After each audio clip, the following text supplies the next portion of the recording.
Le montoir d'une largeur de 5,5 km au cœur du golfe Persique est un des chantiers les plus ambitieux du monde. Palm Jumeirah est si étendue qu'on peut la voir de l'espace. Construite uniquement de sable et de roches, menacée par les tremblements de terre, les tempêtes et l'érosion de la mer, il est tout simplement incroyable qu'elle ait réussi à voir le jour.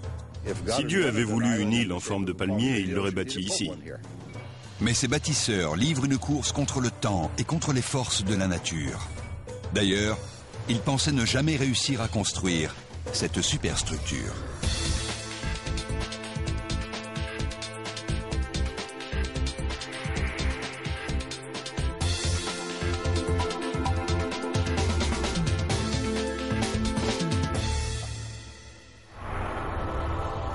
Août 2001. Le golfe Persique bourdonne d'activité. Dubaï a décidé de construire l'une des plus grandes îles artificielles du monde. Une tâche colossale pour les ingénieurs, car ce chantier n'a pas d'équivalent. Toutes les structures se dressent comme autant de défis à la nature, et la plupart sont aujourd'hui construites en béton et en acier, des matériaux renforcés artificiellement. Mais cette île gigantesque ne va être fabriquée qu'à partir de produits naturels, le sable et la roche. Deux matériaux sujets à l'érosion dès qu'ils sont au contact de l'eau.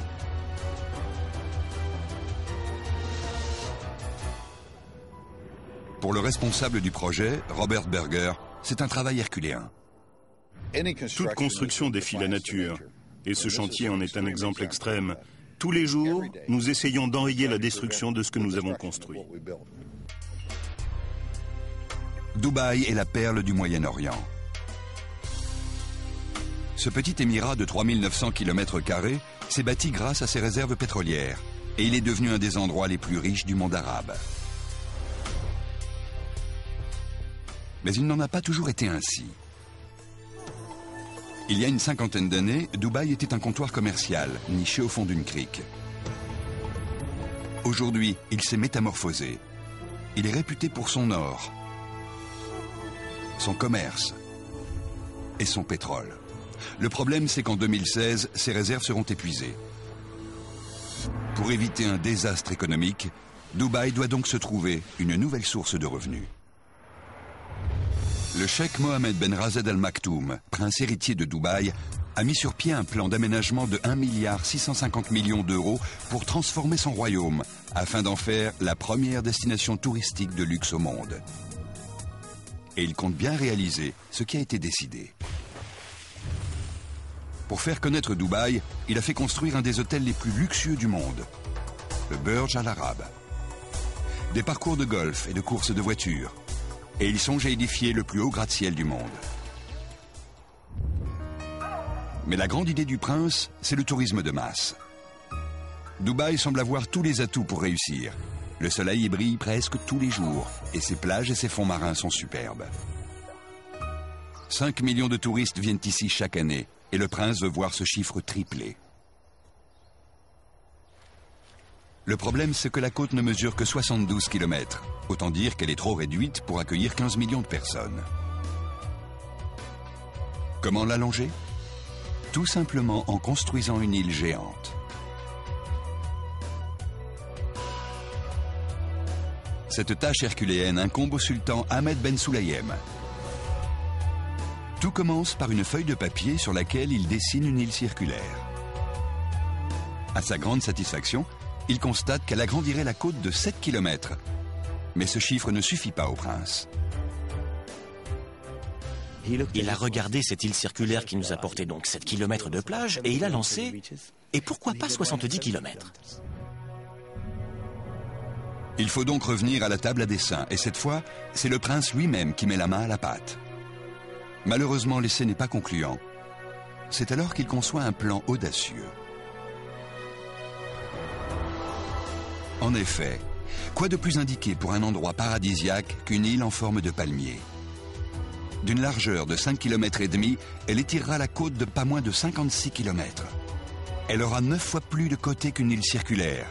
Mais personne n'a encore jamais construit d'île de cette taille et de cette forme. La première fois que j'en ai entendu parler, j'ai trouvé ça incroyable. En effet, ça revient à construire une ville en mer, puisque le palmier sera couvert de villas luxueuses, de centres commerciaux et de restaurants. Quant à la digue en forme de croissant, reliée au palmier par un tunnel, elle accueillera 22 hôtels. Le moyen le plus facile de construire cette mégastructure serait d'utiliser du béton et de l'acier. Sauf que ça ne cadre pas avec les projets du prince, qui posent un défi supplémentaire aux architectes. Pour se fondre dans son environnement, l'île doit être entièrement fabriquée à partir de matériaux naturels. En forme de palmier, elle sera faite de 94 millions de mètres cubes de sable. Et la seule chose qui les protégera de la mer, c'est une digue de 5,5 millions de mètres cubes de roches. Avec une telle quantité de sable et de rochers, on pourrait construire un mur de 2,50 mètres de haut tout autour de la planète.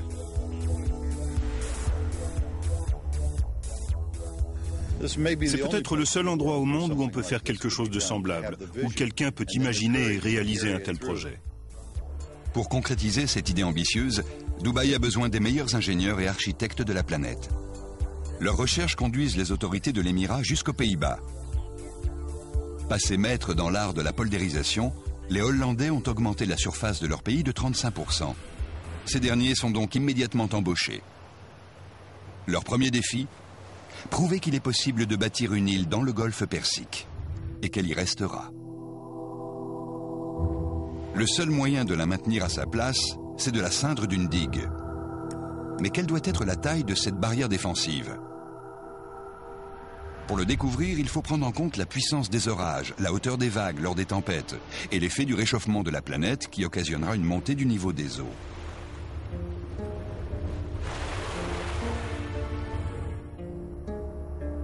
Mais ce que les spécialistes du génie côtier redoutent le plus, ce sont les vagues scélérates. Ces vagues immenses qui se forment sur de longues distances détruisent quasiment tout sur leur passage.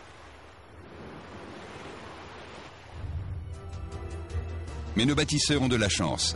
L'équipe a conclu que le golfe Persique est l'endroit idéal pour construire cette superstructure.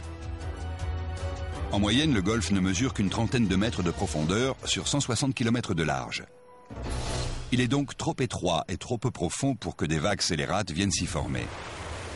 En revanche, il faut tenir compte du chamal. Tous les hivers, ces tempêtes du secteur nord apportent des vents violents et des vagues de 2 mètres de haut qui vont déferler sur l'île. Les experts doivent également envisager un scénario catastrophe, une tempête qui ne se déchaîne qu'une fois par siècle.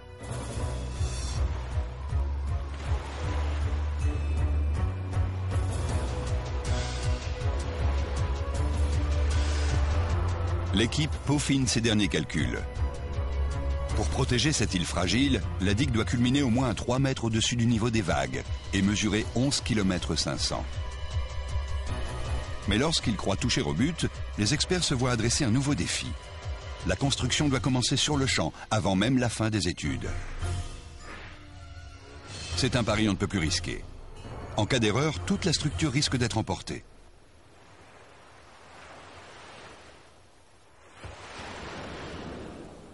Pour compliquer encore la tâche des ingénieurs, on leur demande d'accomplir un miracle.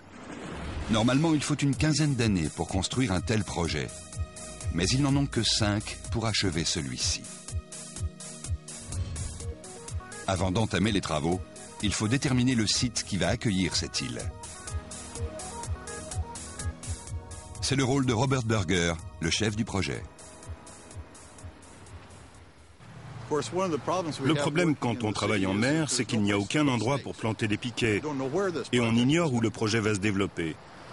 Mais comme nous avions été mandatés par son Excellence le Cheikh Mohammed pour déterminer l'implantation de l'île, il a fallu définir le centre du lotissement. Je me suis mis là, j'ai planté le premier piquet juste au bord de l'eau, j'ai tendu les bras, j'ai fermé les yeux. Et la ligne formée a symbolisé l'axe du projet.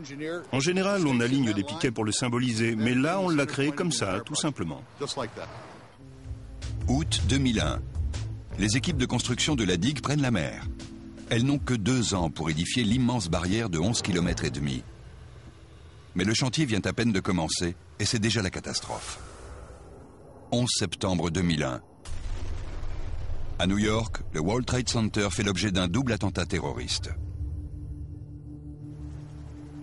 Du jour au lendemain, l'activité touristique en direction du Moyen-Orient s'arrête. Mais les ouvriers ont déjà commencé à travailler sur le palmier. Les millions d'euros et les mois de recherche ne serviront-ils à rien?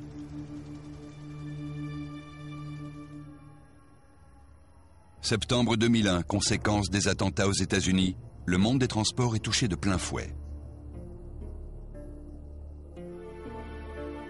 La peur et la panique se répandent, et les gens ont désormais peur de voyager en avion, particulièrement vers le Moyen-Orient. Les conséquences pourraient être désastreuses pour les ambitieux projets de Dubaï. D'autant que les travaux de l'une des plus gigantesques constructions humaines a déjà commencé.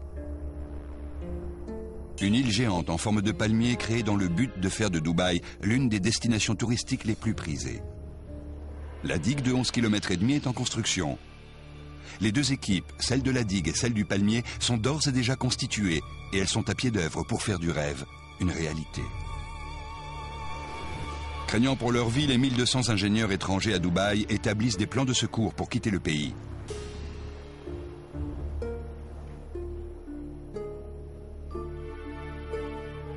Entre-temps, ils reçoivent pour consigne de cesser de fréquenter les hôtels et les bars pour occidentaux. Le commerce s'effondre, les plages sont vides, les restaurants déserts. Personne n'a plus envie de venir. Pendant 3 mois, Dubaï cesse de fonctionner. L'industrie touristique du Moyen-Orient décline. Malgré ce contexte politique, le travail continue. Les réserves pétrolières s'épuisant, le prince s'en tient à sa ligne de conduite. Des millions d'euros ont été investis pour embaucher les meilleurs ingénieurs en bonification des terrains. Ceux-là même qui ont travaillé sur des projets aussi prestigieux que celui de l'aéroport Cheplakok à Hong Kong, la digue du Nord aux Pays-Bas, ou encore le centre industriel de Singapour. Mais personne n'a encore bâti une mégastructure de cette taille et de cette forme. En novembre 2001, la course pour la construction reprend de plus belle. 9 chalands, 15 remorqueurs, 4 dragues, 30 engins terrestres et 10 grues flottantes participent au chantier de la digue. La première phase de ce défi incroyable consiste à surélever le fond du golfe Persique. 3 énormes dragues aspirent une fine couche de sable sur le fond à proximité, puis le déversent pour dresser un merlon de 7,50 m de haut. Cette opération ne peut se dérouler que lorsque la mer est des plus calmes. Pour maintenir ce merlon en place, on décharge dessus des gravats, depuis des chalands. Ce lit de rocher va faire passer la digue de 4 mètres sous la surface à 3 mètres au-dessus. Ainsi fabrique-t-on la barrière sans laquelle il n'existerait pas.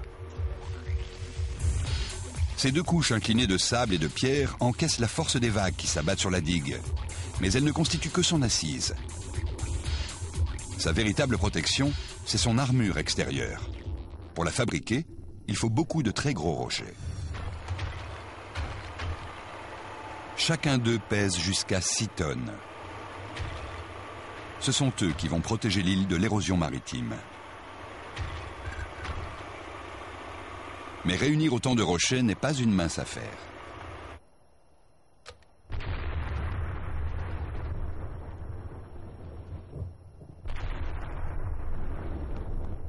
Des équipes d'excavation commencent à travailler dans 16 carrières à travers les Émirats arabes unis. La digue de 11,5 km a besoin de beaucoup de rochers, pas moins de 5,5 millions de mètres cubes, de quoi construire 2 pyramides égyptiennes.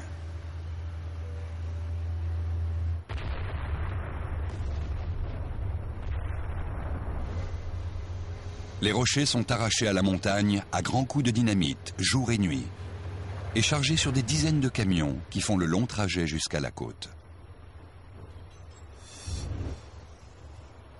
Une fois arrivés, les rochers sont aussitôt embarqués sur les chalands et acheminés jusqu'au chantier.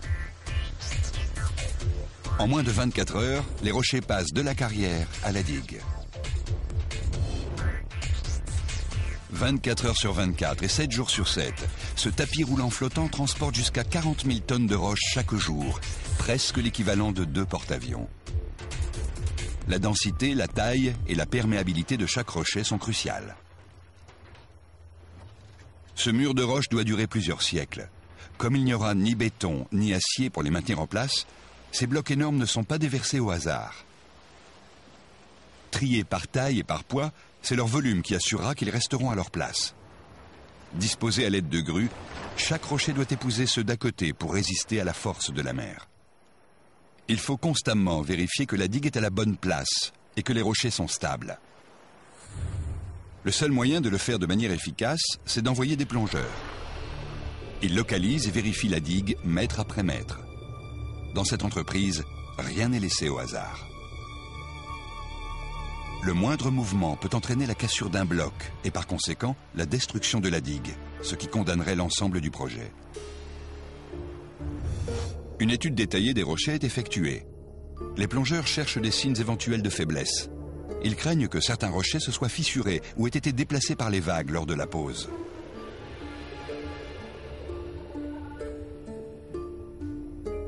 Tous les 27 mètres, un plongeur fait surface pour enregistrer l'emplacement des rochers analysés. La lecture est effectuée par un homme à terre. Pour l'instant, cette portion tient bien en place. Janvier 2002. 6 mois après le début du chantier, une grande section de la digue se dresse fièrement à 4500 mètres au large. Pour tous les participants, c'est un moment magique. Le rêve devient réalité. Quand la digue est sortie de l'eau, nous sommes bien sûr tous montés dessus, sur ce petit tas de cailloux au milieu de l'océan, et nous avons regardé Dubaï. C'était le début de notre travail. C'est une réussite majeure pour l'équipe. Mais il reste encore 10 km de digue à construire. Les ingénieurs jubilent, mais leur joie va être de courte durée. L'hiver approche. Avec un délai incompressible de 2 ans pour construire la digue, la dernière chose dont l'équipe a besoin, c'est de prendre du retard. Or, qui dit hiver au Moyen-Orient, dit chamal. Il s'agit de ces tempêtes accompagnées de vents soufflant à plus de 50 km/h. Les changements de vent sont brusques. Ils agitent la mer et apportent des pluies torrentielles, sans parler des orages violents et des tempêtes de poussière aveuglante. Sur Terre, les choses ne bougent guère, mais en mer, c'est une autre histoire. Des creux malmènent des bateaux qui ont besoin d'une mer d'huile pour déverser sable et rochers avec précision. On a dû se réfugier dans le tout petit abri qu'on avait bâti. Les ingénieurs ont construit en prévision de difficultés climatiques, mais les tempêtes de mars 2002 sont plus violentes que prévu. On s'agglutinait tous pour se protéger des tempêtes. Les navires se mettent à l'abri, mais l'inquiétude règne. La digue va-t-elle résister? L'attente est angoissante. Pendant les 3 semaines qui suivent, les tempêtes se succèdent inlassablement. Les ingénieurs ne peuvent que regarder et attendre. La digue tient bon, mais sa construction compte déjà 3 semaines de retard. La pression est énorme, chaque seconde compte.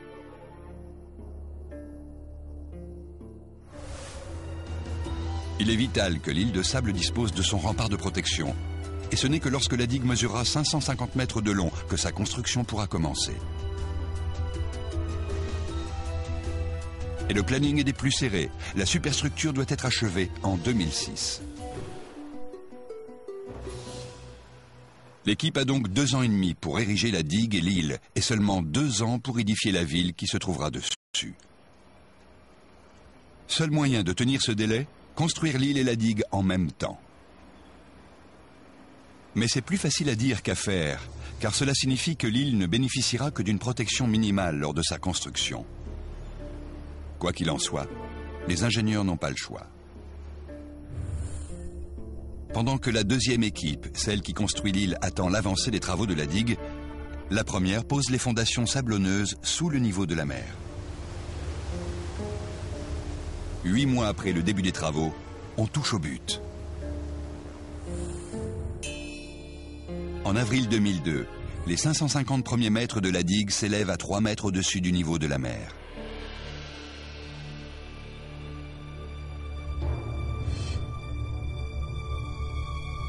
Les bâtisseurs peuvent enfin entrer en action et faire émerger le palmier. Pour construire cette île gigantesque, une deuxième équipe doit trouver 94 millions de mètres cubes de sable. Une quantité suffisante pour noyer Manhattan sous 1 mètre de sable.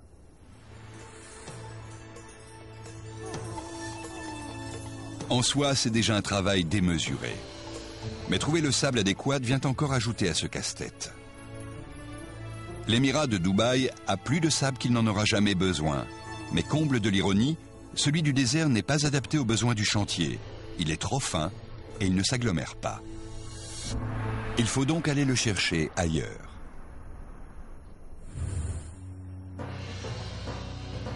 Le sable le plus adapté se trouve à 6000 nautiques au large. Il est grossier, dense et il résiste bien mieux aux assauts des vagues. On va donc l'aspirer sur le fond du golfe Persique. Autre avantage, les dragues passeront moins de temps à le transporter jusqu'au chantier. En seulement 3 heures, une drague fait l'aller-retour, aspire le sable et le déverse sur le chantier. Elle travaille sur une zone de 5 km², aspirant une épaisseur d'1 mètre de sable sur le fond. Il faut moins d'1 heure pour remplir sa soute de 8000 tonnes de sable.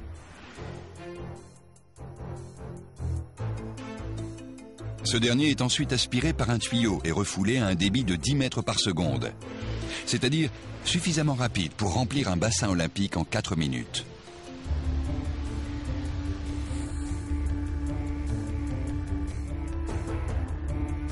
L'équipe 2, celle qui construit l'île, travaille 24 heures sur 24 pour respecter les délais. Nuit et jour, l'île grandit.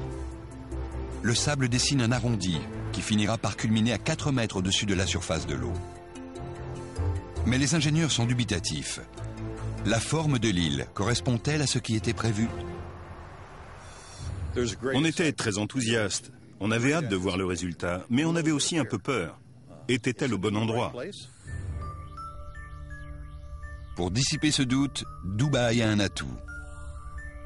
À 676 km d'altitude, l'émirat a en effet accès à l'unique satellite privé du monde.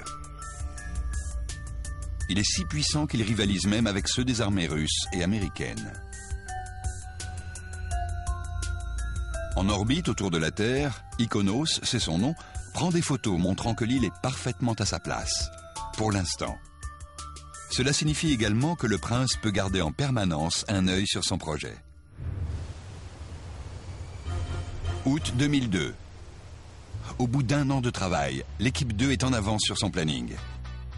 8 km de digues ont été érigés. Et 8 feuilles de palme s'arrondissent au milieu des flots azuréens. Mais le travail est difficile. Cette méthode de construction est très courante dans le cadre de la bonification des terrains.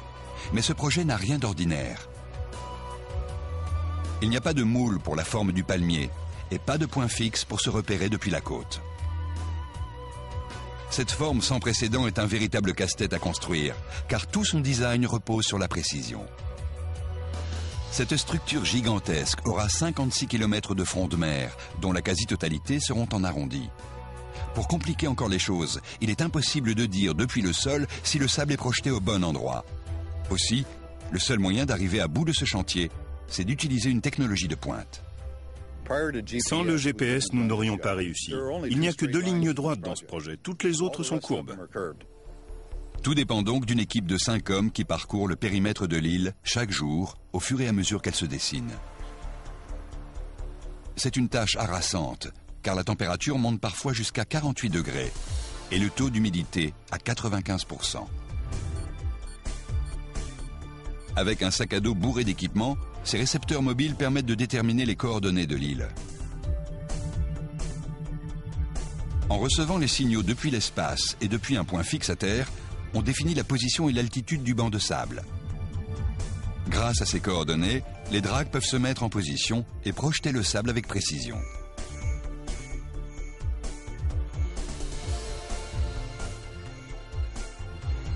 Ce n'est qu'en faisant appel au dernier cri en matière de GPS que cette structure époustouflante peut prendre forme.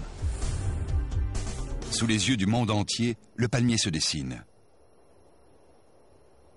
Au même moment, la confiance revient dans le petit émirat. Au lendemain du 11 septembre, Dubaï fait figure de havre de paix au Moyen-Orient.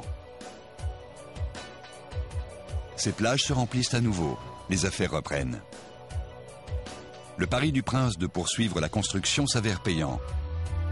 Mais encore faut-il respecter la date d'achèvement des travaux fixée pour 2006. La coordination est vitale entre les deux équipes, celle qui construit la digue et celle qui s'occupe du palmier de sable. Si la synchronisation n'est pas parfaite, c'est l'ensemble du projet qui se trouvera en péril. Si la digue avançait trop vite, l'accès au palmier était compromis. Et si la poldérisation avançait trop vite, elle était exposée aux tempêtes. Aucun des deux ne devait donc dépasser l'autre. Cet équilibre est fragile. Mais au bout d'1 an de travail, le chantier est encore dans les temps.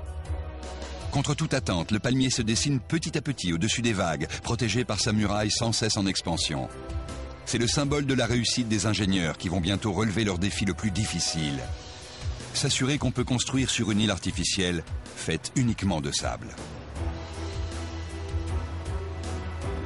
Ce matériau instable et particulièrement sensible au mouvement de l'eau doit reposer suffisamment longtemps pour être assez solide afin qu'on puisse construire dessus.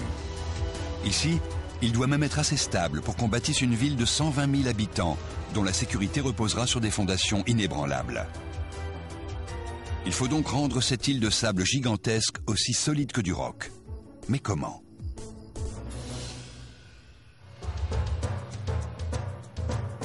Octobre 2002. La construction d'un des projets les plus ambitieux du monde a bien avancé. L'île de 5,5 km en forme de palmier et construite en matériaux naturels commence petit à petit à prendre forme. Et 1 an après le début des travaux, les 2/3 de la digue sont achevés. 8 km de rochers ont été empilés 3 mètres au-dessus des vagues. Derrière s'étendent 200 mètres de plage qui accueilleront 22 hôtels. Derrière ce véritable rempart, les 9 premières feuilles de palme émergent du golfe Persique. Des dragues ont projeté le sable aspiré au fond de la mer pour dessiner la première moitié de l'île. Mais construire en pleine mer, uniquement avec des matériaux naturels, impose chaque jour de relever des nouveaux défis. Et en premier lieu, affronter l'érosion.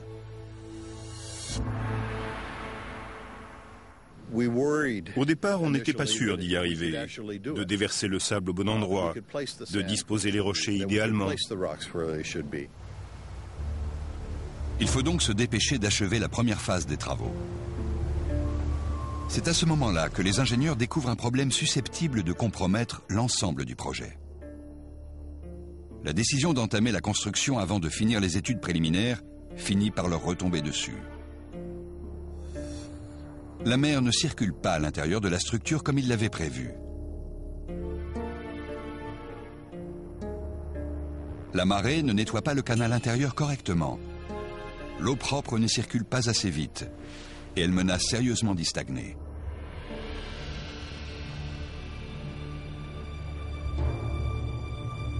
Des gens ont investi des millions pour avoir un morceau de cette île paradisiaque. Autant dire que l'eau verte et saumâtre n'y a pas sa place. Il faut donc trouver une solution, et vite. Les plans doivent être revus. À ceci près que le palmier, lui, prend forme comme prévu initialement. On effectue des simulations sur ordinateur. Heureusement, on trouve juste à temps une solution toute simple. Il suffit de percer la digue en 2 endroits et de relier ces 3 tronçons avec 2 ponts à 4 voies. Ces ouvertures permettront de laisser entrer suffisamment d'eau. 2 fois par jour, la marée investira la structure, faisant circuler de l'eau claire entre les feuilles de palme. En 2 semaines, toute l'eau sera ainsi renouvelée. Malgré tout, le problème risque de réapparaître. Des spécialistes de l'environnement testent donc l'eau chaque jour pour s'assurer que le système fonctionne. On ne peut pas tolérer le retour des algues et de l'eau stagnante. Mais une fois la qualité de l'eau assurée, le projet peut repartir de l'avant. Les équipes se démènent pour achever les 2 structures. 7 dragues projettent le sable pour créer les dernières feuilles du palmier. Et des grues flottantes posent les derniers blocs. En août 2003, la digue est achevée.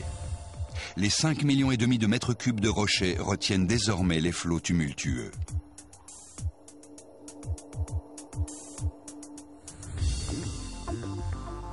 Deux mois plus tard, en octobre, l'île est terminée à son tour. Les 94 millions de mètres cubes de sable pris dans le golfe Persique ont donné naissance à un palmier parfait. En seulement 2 ans, le projet est sorti des eaux en respectant le délai de construction imposé au départ. La phase 1 de ce défi monumental est achevée.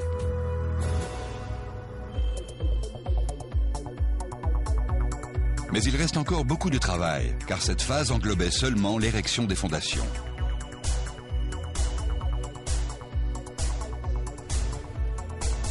Pour faire du rêve du prince une réalité, il faut encore construire 4500 pavillons et appartements, des hôtels et des centres commerciaux sur le front de mer.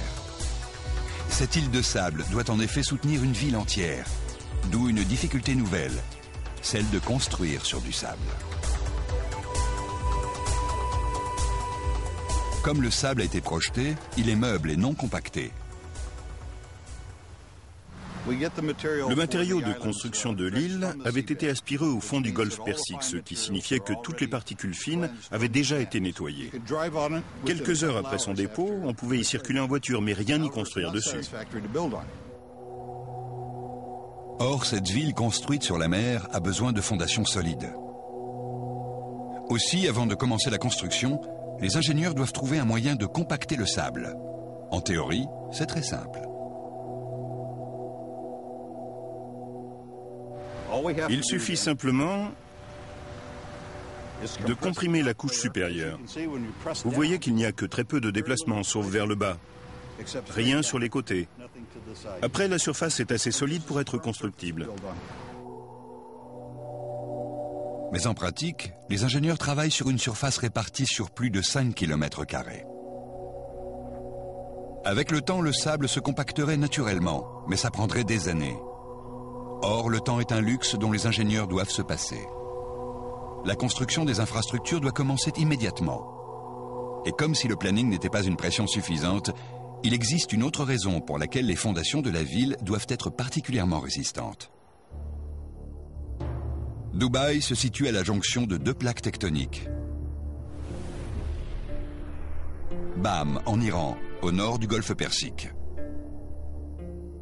5h26 du matin, le 26 décembre 2003. La ville est secouée par un séisme de magnitude 6,6 sur l'échelle de Richter. En quelques minutes, 60% des bâtiments s'effondrent. Il y a 43 000 morts, 20 000 blessés et 60 000 sans-abri. Une multitude de répliques touche Dubaï à 480 km de l'autre côté du golfe Persique. C'est un signal d'alarme pour le projet. Si l'épicentre d'un tremblement de terre se trouvait à Dubaï, ce serait un désastre. Si un tremblement de terre secouait la région, le sable perdrait de sa cohésion en profondeur. La polymérisation consiste d'abord à entasser du sable. Ensuite, on ajoute l'océan.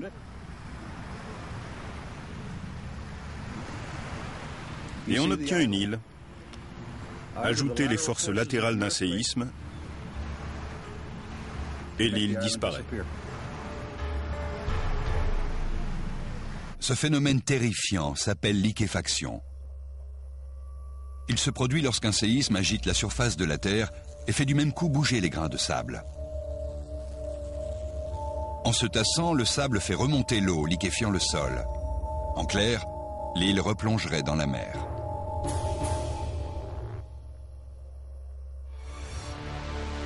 Kobe a été la preuve tragique d'un tel phénomène. En 1995, un tremblement de terre de 7,2 degrés sur l'échelle de Richter a ravagé la ville. En quelques secondes, les bâtiments se sont écroulés. Mais sur le front de mer, les choses se sont passées différemment. La puissance du séisme a entraîné la liquéfaction des polders sur lesquels le port était construit. Là, les bâtiments se sont littéralement enfoncés dans la mer. Les dégâts se sont chiffrés à plus de 5 milliards d'euros. C'est le genre de drame qu'on veut éviter à Dubaï. Aussi, avant de construire les bâtiments, on s'assure que Palm Jumeirah sera suffisamment solide pour résister à une liquéfaction éventuelle. L'équipe doit tasser une couche de sable d'une 12aine de mètres, c'est-à-dire trop épaisse pour qu'on y parvienne avec des rouleaux compresseurs traditionnels. La seule solution est une méthode appelée vibrocompactage. Janvier 2004. 15 machines travaillent 24 heures sur 24 pour solidifier le sable. On fore d'abord plus de 200 000 puits sur toute la surface de l'île. De l'eau et de l'air sous haute pression enfoncent les vibreurs dans le sable. En s'agitant, l'appareil secoue et compacte la zone environnante. C'est une méthode qui a fait ses preuves. Et au fur et à mesure que le sable se tasse et s'enfonce, on en déverse en complément jusqu'à ce que le périmètre autour du vibreur soit dur comme du roc. Il faut 8 mois pour stabiliser ainsi les 17 feuilles du palmier. Mais c'est une étape nécessaire pour assurer la sécurité des 120 000 personnes qui habiteront et travailleront ici. Mars 2004. 2 ans et demi après le début des travaux, Palm Jumeirah est prêt à se transformer en chantier de construction. Des milliers de camions et de grues, des tonnes de matériel et 2000 ouvriers débarquent sur l'île. C'est la phase la plus compliquée de tout le projet, l'installation de l'infrastructure. Les conduites de gaz et d'eau, les câbles électriques et bien sûr, les bâtiments. Ces ouvriers vont construire une ville entière en pleine mer en 2 petites années. Mais les promoteurs n'ont-ils pas placé la barre trop haut?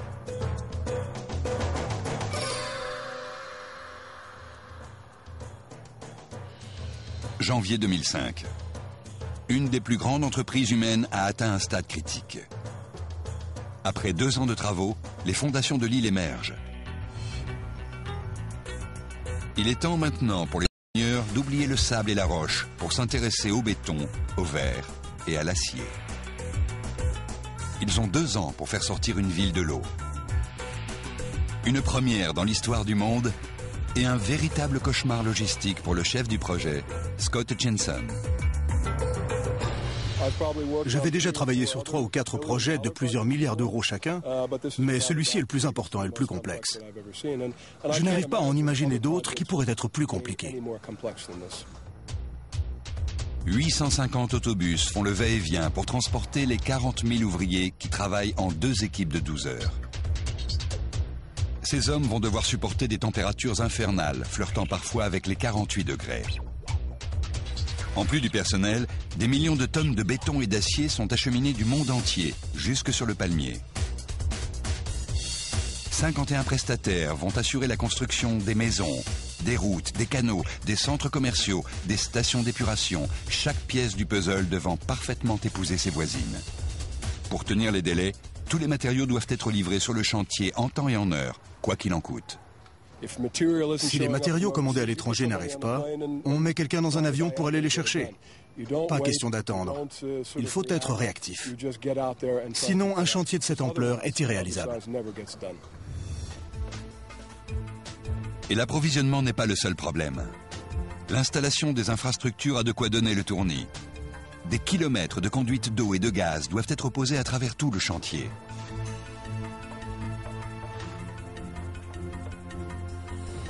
Mounir Haïdar, le directeur de l'équipe technique, sait qu'il faut un bon plan pour un chantier comme celui-ci. Ce n'est pas qu'il n'y a pas de plan. Il y en a un, mais il faut le gérer et l'adapter au quotidien, car il change tous les jours. En effet, depuis le lancement du projet en 2001, l'île n'a pas arrêté de changer. Au départ, Palm Jumeirah devait accueillir 60 000 personnes. En 2004, devant l'engouement du grand public pour ce projet, ses promoteurs ont décidé de doubler sa capacité. Tout le monde changeait les impératifs et il nous fallait réagir rapidement. Et à Dubaï, les choses vont vite. La pression monte. Chose incroyable, quand le palmier est proposé au grand public, toutes les maisons sont vendues en 3 jours. Les plus onéreuses coûtent près d'1 million d'euros. La star du football anglais, David Beckham, est l'un des heureux propriétaires. 3 ans plus tard, les premiers acheteurs veulent emménager. Il y a plus de 1800 villas à construire sur le front de mer, assez pour border 14 fois l'avenue des Champs-Élysées, et leur date de livraison approche. Or, beaucoup ne sont pas encore sortis du sol. Les travaux prennent du retard, mais le prince a promis que ce site de luxe serait fin prêt pour 2006. Il faut donc tenir les délais. Pour ajouter à la pression, le design du tronc du palmier se complique un peu plus chaque année. Cette zone d'1 km 600 accueillera au moins 8000 villas et complexes d'habitation, 220 centres commerciaux et restaurants, et les promoteurs en promettent toujours plus. Comme la tour du palmier et ses 36 étages, qui offriront encore plus d'espace aux boutiques, aux restaurants et 450 appartements de très grand standing. Mais toutes ces améliorations ont un prix. Le tronc ne sera achevé qu'en 2008.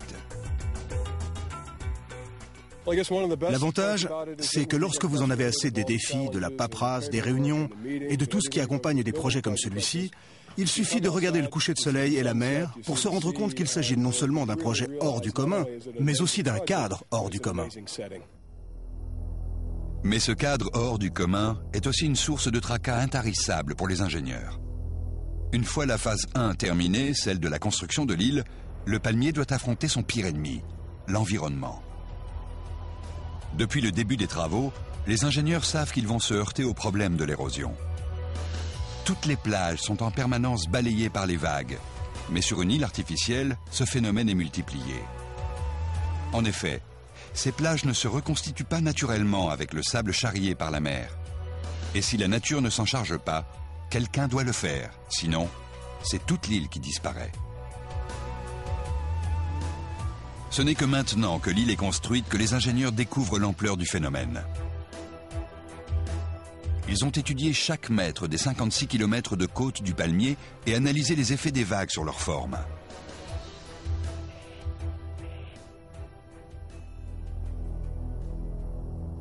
Les résultats montrent que le sable dans certaines zones est petit à petit emporté dans d'autres portions de l'île.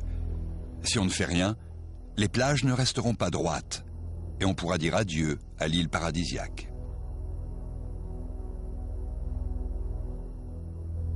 Cependant, les ingénieurs sont convaincus qu'un entretien constant permettra de conserver la forme complexe du palmier. Alors qu'ils pensent avoir réglé ce problème, un autre encore plus ennuyeux se profile. L'érosion des plages affecte aussi la côte continentale et à bien plus grande échelle. Or, les plages de l'Émirat ont fait sa réputation. Le succès de l'île va-t-il provoquer le déclin du continent ? Normalement, les courants charrient le sable de manière uniforme le long de la côte, lui assurant un aspect rectiligne. Mais la construction d'une structure aussi massive a modifié le trajet des vagues et le courant altère la forme de la côte.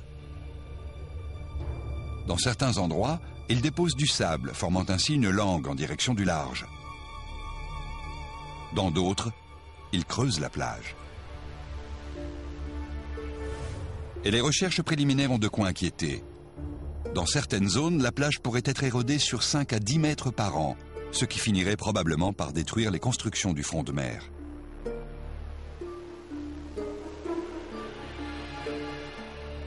Avec le temps, la côte se remodèlera, la nature et la construction artificielle apprenant à cohabiter. Mais ça risque de prendre des années.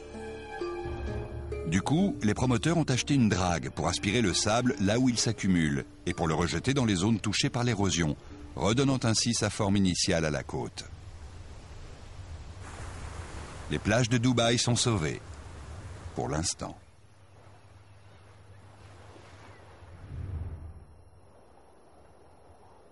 Les ingénieurs cherchent sans arrêt des moyens de dompter la nature.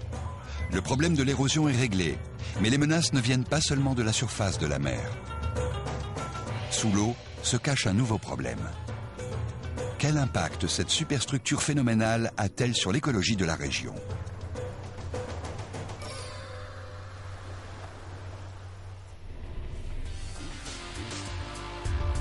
Août 2005. 4 ans après le début des travaux, cette île audacieuse donne une nouvelle allure à la côte de Dubaï.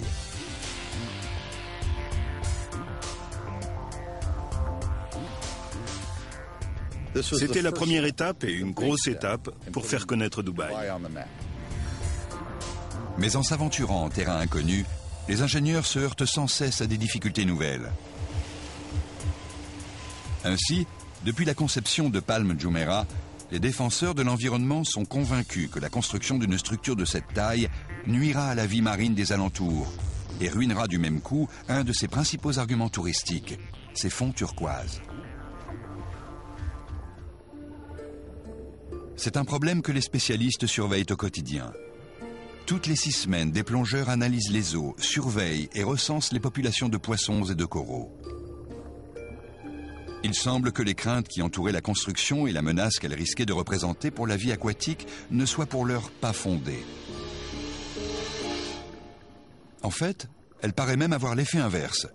La vie sous-marine n'est pas affectée par l'activité des dragues, et la digue a créé des abris pour les poissons et attiré de nouvelles espèces. Les promoteurs n'ont pas tardé à en tirer parti. Ils comptent construire le plus grand récif artificiel du monde. En juin 2004, 2 avions de chasse ont été immergés pour que les plongeurs puissent aller les visiter. On envisage de faire de même avec un autobus à Impérial londonien. Dans le plus pur style de l'Émirat, on crée quelque chose à partir de rien pour rivaliser avec les récifs australiens, ceux de la mer Rouge ou des Maldives. Avant même la fin des travaux sur le palmier, le prince est emballé par son succès. Et il veut faire construire 2 autres îles, chacune plus grande que la précédente. La construction de Palm Jebel Ali a été lancée en 2002.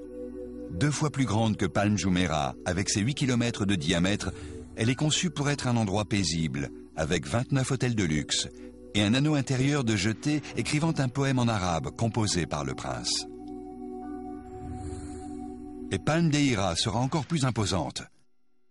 Cette île de 14 km de long pourra accueillir 500 000 personnes. Même si les ingénieurs se savent capables de construire de telles superstructures, ils sont confrontés à un problème plus ennuyeux, l'approvisionnement en matières premières.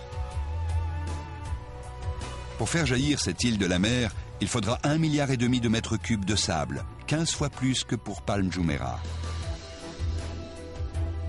Cette structure pharaonique risque-t-elle de ne pas voir le jour par manque de sable?